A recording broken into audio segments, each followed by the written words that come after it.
श्री स्वामी समर्थ मंडळी, आपलं देवघर हे आपल्या घरातील सकारात्मक पॉईंट असतो आणि देवघराविना आपलं घर हे अपूर्णच असतं.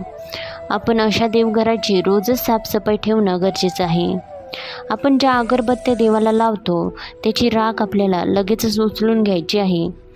जे फूल अक्षदा आपण देवाला अर्पण करतो त्याची साफसफाई आपल्याला रोज करायची आहे.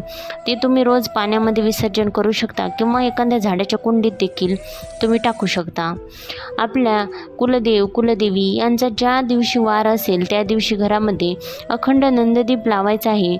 नंददीपाचा प्रकाश हा अत्यंतिक शुभ असून तो आपल्या घरात सात्विक शुद्ध वातावरण निर्मिती करतो. आपल्या घरात आपल्या कुलदेवीचे कुलदेवाचे रोज सकाळी संध्याकाळी 11 वेळा किमान नामस्मरण तुम्हाला करायचे आहे. घरात देवाजवळ रोज एक तुपाचा दिवा संध्याकाळी लावायचा आहे. तुपाचा दिवा शुभ आणि मंगल असतो, त्याच्यामुळे